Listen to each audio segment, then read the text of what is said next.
K-뷰티라는 말이 언젠가부터 좀 익숙해졌어요. 그래서 해외에서 우리나라 화장품이 좀 인기를 얻으면서 수출 산업으로 부상을 하고 있는데, 보시면 작년에 우리나라 수출 규모 중에 화장품 비중이 1.5%로 올라섰습니다. 이 그래프를 보시면 2016년부터 정말 가파르게 급증해 온 걸 알 수 있어요. 장밋빛 전망이 실현이 되려면 넘어야 될 큰 산이 하나 있습니다. 예, 뭐 이건 제 분야이기도 합니다만 네. 화학물질 규제가 유럽은 어마어마하거든요. 특히 화장품처럼 네. 우리 몸에 직접 접촉을 하는 이런 소비재에 있어서는 아마 규제가 뭐 그 어느 나라보다도 강한 게 바로 유럽 쪽이죠. 맞습니다. 성분 규제, 환경 규제. 네. 이 기업 입장에서는 사실 이유가 가뜩이나 되게 까다로운 시장이잖아요. 근데 이런 규제들이 날로 더 엄격해지고 있어요. 다음 이슈 들어가 볼까요? 네, 글로벌 주가 날아오르는 K-뷰티. 상승세 핵심은 클린 뷰티. 네, 지금 한동안 이게 관세 협상 때문에 사실 제조업, 중후장대 산업에 좀 모든 관심이 쏠려 있었어요. 근데 이제 오늘은 소비재 얘기를 좀 해보려고 합니다. 화장품 업계 얘기 가져왔는데요. 사실 K-뷰티라는 말이 언젠가부터 좀 익숙해졌어요. 그래서 해외에서 우리나라 화장품이 좀 인기를 얻으면서 수출 산업으로 부상을 하고 있는데, 보시면 작년에 우리나라 수출 규모 중에 화장품 비중이 1.5%로 올라섰습니다. 이 그래프를 보시면 2016년부터 정말 가파르게 급증해 온 걸 알 수 있어요. 어유 대단하네요. 네. 하여간 저도 한국 사람이라 이제 K 들어가면 이렇게 막 가슴이 뛰고 기분이 예. 좋아요. 이렇게 도약하는데 주요했던 게 바로 미국과 유럽 시장입니다.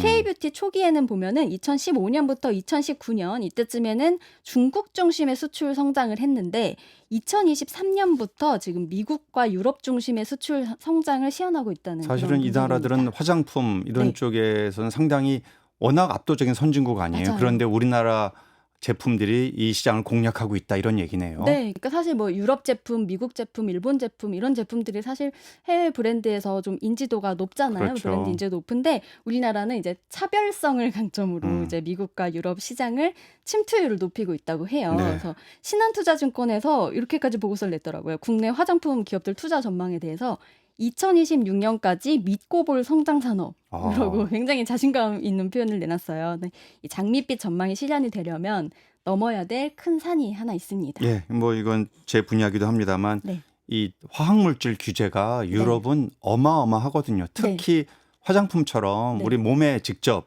접촉을 하는 이런 소비재에 있어서는 아마 규제가 뭐 그 어느 나라보다도 강한 게 바로 유럽 쪽이죠. 맞습니다. 성분 규제, 환경 규제. 네. 이 기업 입장에서는 사실 이유가 가뜩이나 되게 까다로운 시장이잖아요. 근데 이런 규제들이 날로 더 엄격해지고 있어요. 일단 발효 시기가 조금 더 빠른 게 성분 규제라서 이거 먼저 다뤄드리면 당장 9월 1일부터 이제 혼합이 금지되는 물질이 한 20여 개 정도가 추가가 됩니다. 그래서 이유가 그 CMR이라고 해서 발암성, 돌연변이성, 생식독성 물질을 이제 규정을 해서 뭐 화장품이나 왕구 이런 소비재 품목별로 이런 거 쓰면 안 된다 하는 사용 금지 물질을 지정해 오고 있는데요. 이게 몇 년에 한 번씩 부가조항 개정을 해서 금지 물질이 점점 늘어나고 있습니다. 이번에 새롭게 금지된 물질 몇 개 살펴보면은 디페닐 포스핀 옥사이드. 이게 원래는 뭐 네일 아트 할 때 인조 손톱 이렇게 하는 데에는 사용할 수 있도록 제한적으로 사용할 수 있는 그런 물질이었는데 이번에 그냥 생식 독성 물질이다 이렇게 분류를 해서 아예 금지를 시켜버렸어요.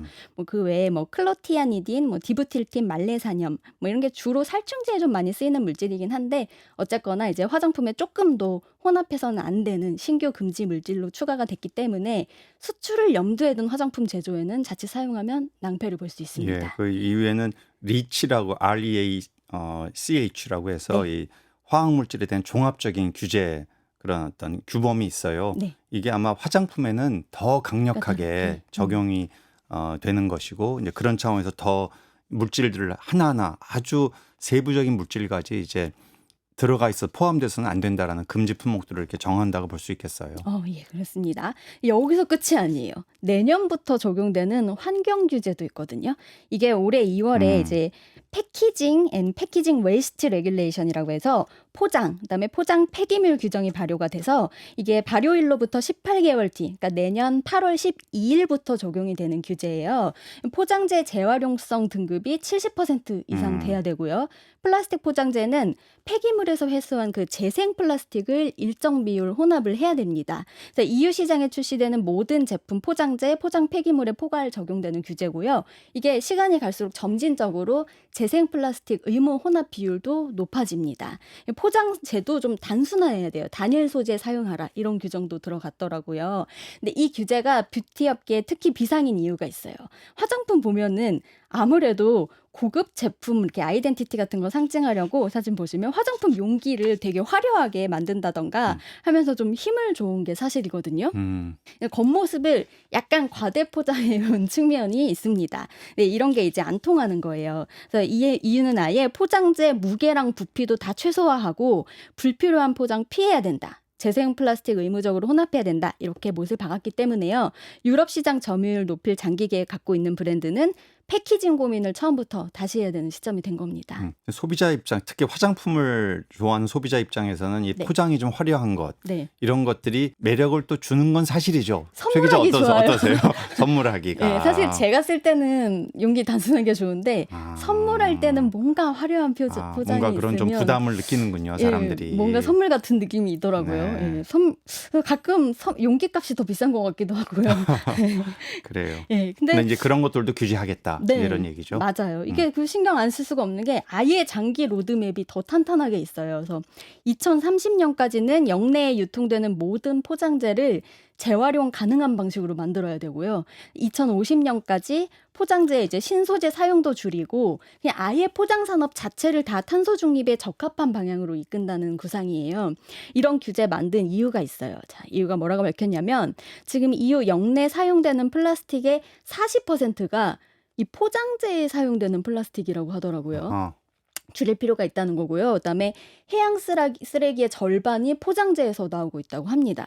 또 2022년에 영내 발생한 1인당 폐기물이 186.5kg인 점을 들었습니다. 네. 이런 거 다 줄여야 된다는 거죠. 결국 뭐 플라스틱이 다 석유 기반이니까 네. 여기서 다 탄소 나온다. 이제 이런 얘기죠. 있습니다. 이뿐만 아니라 EU의 그 에코 디자인 지침이라는 것도 또 있어요. 원래 이게 한 30여 개 품목에만 적용되던 거예요. 그러니까 지속 가능한 제품 설계 규정이라는 건데 이거를 영내 유통되는 모든 일반 제품으로 이게 점진적으로 확대한다는 구상입니다. 작년에 유럽의회에 통과했어요. 네. 내용 보면은 뭐 제품 패스포트 도입이라고 그래서 제품 구성 정보랑 원자재 출처, 재활용 이력 이런 사항들 다 공개하도록 돼 있기 때문에 그러니까 포장재도 신경을 써야 되고 제품 성분까지 그러니까 화장품 해도 그냥 겉과 속이 전부 친환경 소재, 뭐 친환경 제품 이런 걸로 그냥 다 리디자인 돼야 되는 그런 규제들이라고 보면 됩니다. 그러니까 당연히 화장품 업계에서 이 상황 주시하고 신경 쓸 수밖에 없잖아요.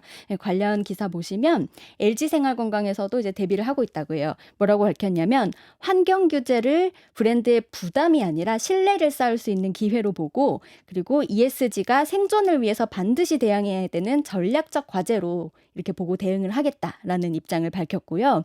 아모레퍼시픽 같은 경우에는 이미 약간 뭐 리필 용기랑 뭐 재생 소재가 이제 적용된 브랜드가 일부 있어요. 근데 앞으로 유럽 수출 브랜드 중심으로 이런 걸 좀 점진적으로 확대해 나갈 예정이다. 이렇게 보면 됩니다. 어떻게 보면 소비자 입장에서는 뭐 조금 겉포장에 신경을 덜 쓰고 내실을 강화한 그런 품질 좋은 화장품이 나올 수 있지 않을까라는 그래요. 기대 가질 수 있을 것 같고요. 어쩌면 예. 가격도 좀 내려갈 수 있는 가능성도 있지 않을까요? 과포장 같은 거를 예. 규제를 하게 되면. 그리고 그 가격을 제품 성분 개발하는 데 더 쓴다고 하면 맞아요. 돈을 쓰는 게 더 아깝지 않을 것 같기도 맞아요. 해요. 제 서두에서 이 K뷰티 제품이 유럽 시장 침투율 높이는 전략 중에 하나가 차별성이라고 했잖아요. 그러니까 K뷰티를 아예 이미지를 이렇게 가져가는 거죠. 화려한 겉포장이 아니라 깨끗하고 환경 친화적이고 탄소 중립이 앞장서는 이런 화장품이다. 이런 아이덴티티로 이제 브랜딩을 할 수 있으면 앞으로 그 까다롭다는 유럽 화장품 시장 뭐 선점하는 게 별로 어렵지 않은 일이 될 수 있잖아요. 그러니까 아까 LG 생활건강 말한 것처럼 규제를 기회로 활용하는 그런 지혜가 필요한 시점입니다. 네, 아주 좋은 말씀이고 사실은 근데 유럽에 수출하는 화장품 제품만 그래서는 문제가 있죠. 네, 아니 전체적으로. 유럽에서 봤더니 네. 한국 내에서는 그렇지 않더라. 네. 과포장이고 뭐 별로 이 실제 규제도 없더라 하면은 뭐 저렇게 겉과 속이 다른가 이렇게 사실은 잘못된 편향된 시각을 줄 수도 있기 때문에 저는 국내에서도 이제 좀 우리 소비자들 또 국내의 이러한 화장품 업계에서도 국내에 출하된 제품도 이런 식의 EU의 규제에 걸맞는 아니면 그 이상의 환경 친화적이고 탈탄소적인 이런 제품 우리가 출시하고 공급하겠다. 네. 소비자들도 그런 게 우리한테 좋다.